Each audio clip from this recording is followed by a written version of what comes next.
The title of this morning's lesson is called Vision, Physical Sight and Spiritual Sight. And I want to give a shout out to the Wednesday night young adult Bible class for helping me prepare this past Wednesday. So thank you very much. I think it was a good lesson for us then, and it'll be a good lesson for us now. So physical vision is important. And so I want to talk about the motivation for this lesson. My mother, who may be in attendance this morning, actually she is, had cataract removal surgery. And her vision went from, I think that's E, to 20/20 vision. Like in the same day, I think. Here's a quote from her. "It's great to be able to see." I got that quote yesterday. So what can we learn from the scriptures about vision? So we're going to start with complete lack of vision. That would be blindness. So as we know, people that are blind, they need assistance with many tasks. This guy here, he's got the stick, he's got the dog, probably reads with Braille and needs a lot of assistance. And we have that in this modern day and age. Back in Jesus' time, not so much of that existed, and it was very difficult. And so Jesus even healed some blind people, and in one account in Matthew 9, we read starting in verse 27, "When Jesus departed from there, two blind men followed him, crying out, saying, 'Son of David, have mercy on us.' And when he had come into the house, the blind men came to him, and Jesus said to them, 'Do you believe that I am able to do this?' They said to him, 'Yes, Lord.' Then he touched their eyes, saying, 'According to your faith, let it be to you.' And their eyes were opened, and Jesus sternly warned them, saying, 'See that no one knows it.' But when they had departed, they spread the news about him in all that country." Well, they didn't really do what they were supposed to there at the end. But anyway, Jesus healed these blind men because they believed. We also have the story of God striking people blind in Sodom and Gomorrah. Genesis, basically what happened there was their angels came to Lot in Sodom and Gomorrah, and the people there really wanted to do bad things to the angels that came, and they were struck blind. And then even being blind, they still wanted to come after the angels that were visiting. It just proved the evilness of the people of that city, Sodom and Gomorrah. We also have some verses about the blind leading the blind. In Matthew 15 and 14, it says, "Let them alone. They are blind leaders of the blind, and if the blind lead the blind, both will fall into the ditch." It's very clear in our minds that if two blind people are leading each other, they're not going to get very far. So basically, we need to open our eyes. But some people have what I like to call here voluntary blindness. This is in Matthew 13, 15 and 16. Jesus said here, "For the hearts of this people have grown dull. Their ears are hard of hearing, and their eyes they have closed, lest they should see with their eyes and hear with their ears, lest they should understand with their hearts and turn, so that I should heal them. But blessed are your eyes, for they see, and your ears, for they hear." So this is, he's encouraging his disciples that they are keeping their eyes open and their ears open. So that's what we know about blindness. We also know that light is necessary to see. So I think we've all tried walking to the bathroom at night without a nightlight. Stubbing your toe and tripping and everything else. But it's so much easier when you flip the lights on, isn't it? So we can see that the plague of darkness that God laid upon Exodus, the 9th plague, in Exodus 10, and starting there in verse 21. "Then the Lord said to Moses, 'Stretch out your hand toward heaven, that there may be darkness over the land of Egypt, darkness which may even be felt.'" That is some thick darkness. So Moses stretched out his hand toward heaven, and there was a thick darkness in all the land of Egypt 3 days. They did not see one another, nor did anyone rise from his place for 3 days. But all the children of Israel had light in their dwellings. So this is a miraculous darkness that was so dark that that the Egyptians couldn't see each other, and basically it gave them such despair that they didn't even rise from their place. They just laid in bed for 3 days because it was so dark. So darkness can be very bad, and of course we can't see, and it's very demoralizing. But light, on the other hand, and we read in Psalms 119, your word is a lamp to my feet and a light to my path. This is David speaking about God and his words that he had received, and that light that it brings to him. And we also read in the New Testament here in John 8, then Jesus spoke to them again, saying, I am the light of the world. He who follows me shall not walk in darkness, but have the light of life. So the light allows you to see what you're doing, allows you to get where you need to go, and that spiritual light guides us toward Jesus. So, we don't always use our eyes for good things. So, visual temptation. Again, there's so many things that can catch your eye. For me, just as a little joke here, that Culver's Flavor of the Day sign. I never drive past it and not see it. But again, that's more of a joke. And we know that there are sinful things out there in the world that want to entice us, that want to bring our eyes to them, and we've got to resist those things. We have an example of Eve and it's apple, right? Isn't it? No, it's just mentioned as a fruit. Yeah, that's one for the Bible class kids. Yeah. So in Genesis 3, and starting in I'll start in verse 4. Then the serpent said to the woman, you will not surely die, for God knows that in the day you eat of it, your eyes will be opened, and you will be like God, knowing good and evil. Talking about that fruit.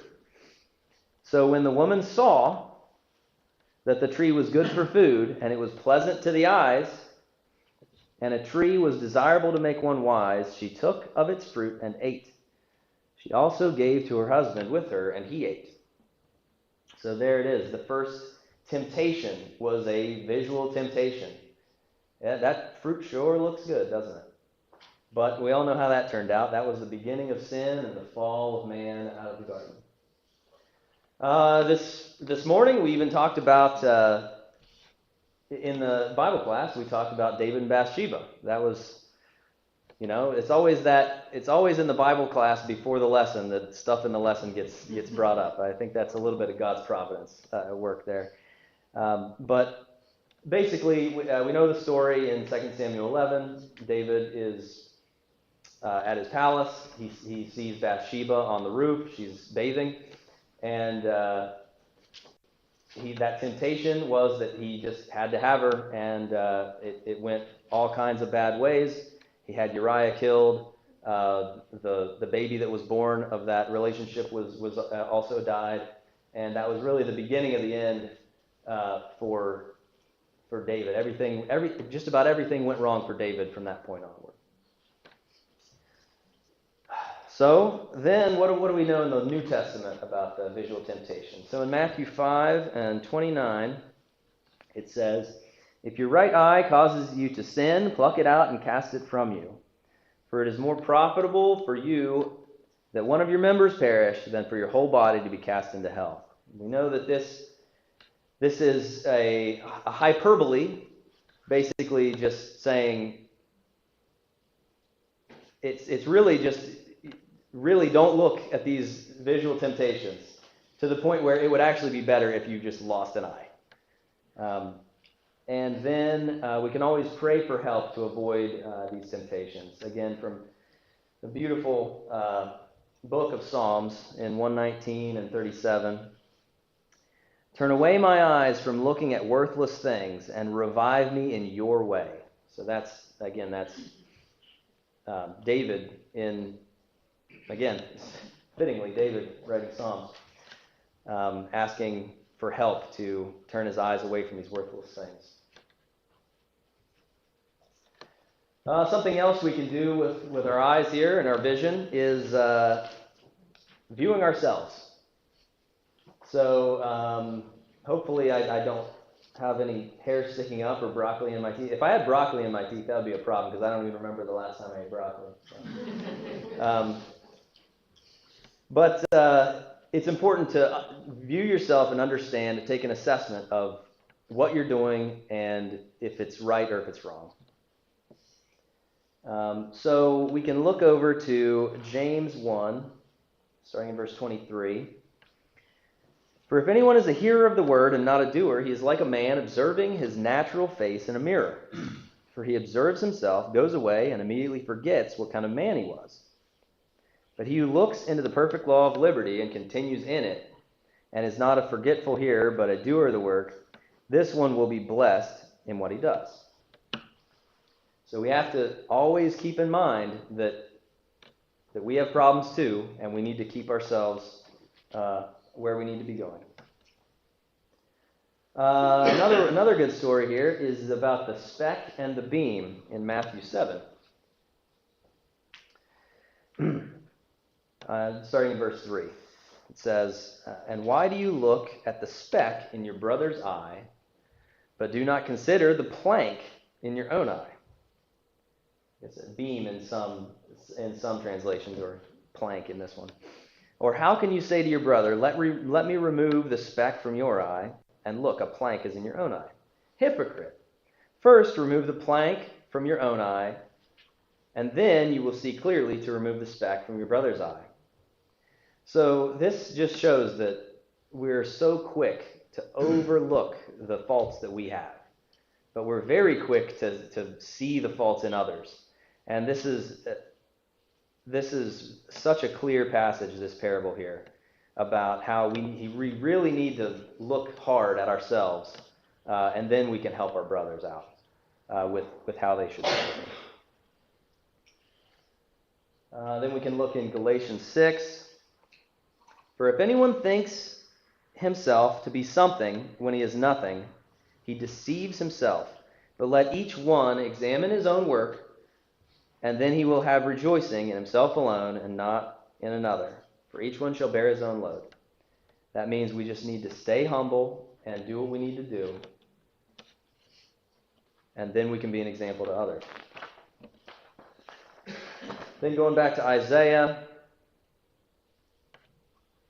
5 and 21, it says, "Woe to those who are wise in their own eyes and prudent in their own sight." This is if you're esteeming yourself too high. Other people are going to see that and really know that you're not as high up as you think you are. So we need to keep ourselves humble, and let's not be a hypocrite. Try to do the things we need to do. All right, vigilance. That's another thing. We can keep watch. We're looking for dangers. So vision gives us a sense of what dangers lurk around us. And we have some examples of vigilance in the New Testament here. Luke 21, starting in verse 34. "But take heed to yourselves, lest your hearts be weighed down with carousing, drunkenness, and cares of this life, and that day come on you unexpectedly. For it will come as a snare on those who dwell on the face of the whole earth. Watch therefore and pray always, that you may be counted worthy to escape all these things that will come to pass, and to stand before the Son of Man." Watch and pray. We also have a warning to the apostles here in Matthew 26. So Matthew 26 was when Jesus went away to pray to God, and he asked the disciples to stand a little ways off and keep watch and pray, but they started to go to sleep. So I'll read Matthew 26 and 40. "Then he came to the disciples and found them sleeping, and said to Peter, What? Could you not watch with me 1 hour? Watch and pray, lest you enter into temptation. The spirit indeed is willing, but the flesh is weak. And this kind of goes back to that visual temptation. All right? We need to be vigilant against that visual temptation. So when we see it, we know to avoid it. But if we're seeing it and then lingering our look, that's where it's not vigilance anymore now, is it? That's that succumbing to that visual temptation. So we need to watch and pray for God to help us. And then I think about this roaring lion that's mentioned in 1 Peter 5 here. You know, if I told you there was a lion out in the woods out here, just behind the building, how would we handle that? We'd probably have guards at the door. We'd probably have someone at every one of these windows looking and being watchful. Okay, I don't see it yet. Oh, I saw it.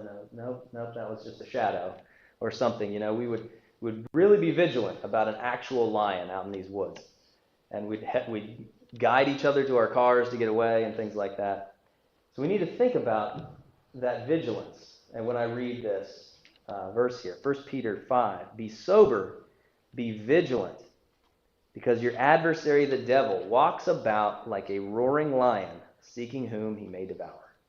So spiritually, the devil is walking around, seeking whom he may devour. So we have to be vigilant.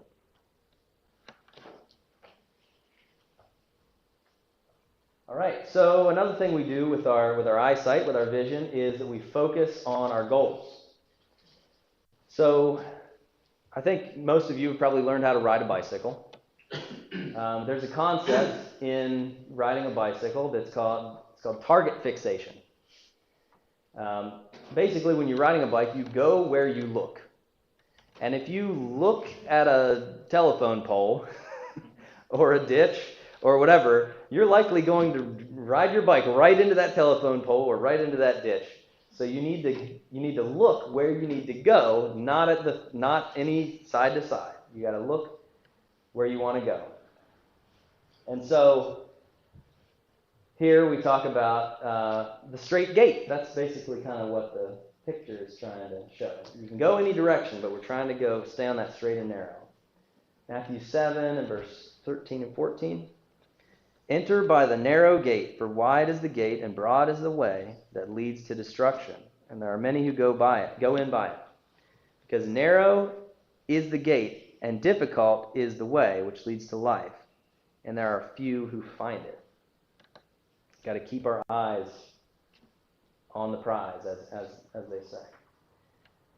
All right, I want to talk now about the bronze serpent that Moses made in Numbers 21. And then you can see how that might connect with something in the New Testament. So there were serpents that were afflicting the Israelites in the book of Numbers here. And I'll just start reading here, verse 8.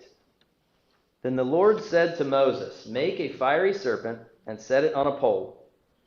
And it shall be that everyone who is bitten, when he looks at it, shall live. So Moses made a bronze serpent and put it on a pole. And so it was, if a serpent had bitten anyone, when he looked at the bronze serpent, he lived. So again, you always want to keep your eyes where they're supposed to be. And if you're snake bit, you better start looking at that bronze serpent, right? And then this verse I have, the next verse I have is John 3:16. I wonder what's in that one, right? I think is the joke that Jeff made this morning.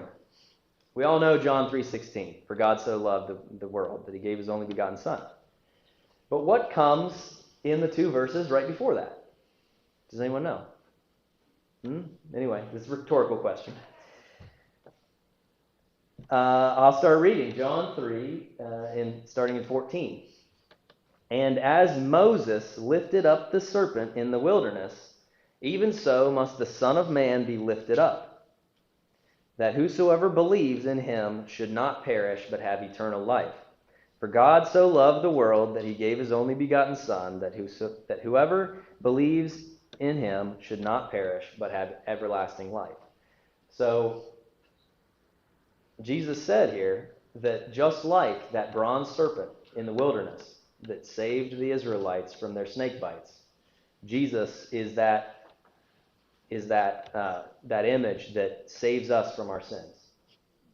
If we keep our eyes where they're supposed to be, if we're looking in the right way.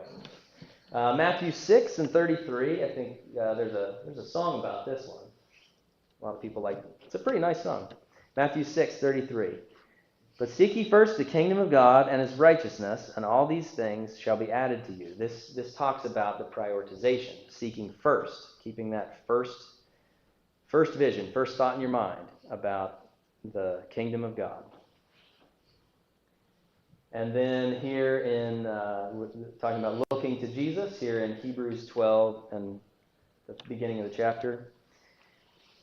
Therefore we also, since we are surrounded by so great a cloud of witnesses, let us lay aside every weight and the sin which so easily ensnares us, and let us run with endurance the race that is set before us, looking to Jesus, the author and finisher of our faith, who for the joy that was set before him endured the cross, despising the shame, and has sat down at the right hand of the throne. This talks about that running the race. If you're running the race and you're not looking toward the goal, then you're probably not going to make it to the goal, at least not very quickly. And we need to run with endurance, looking toward Jesus.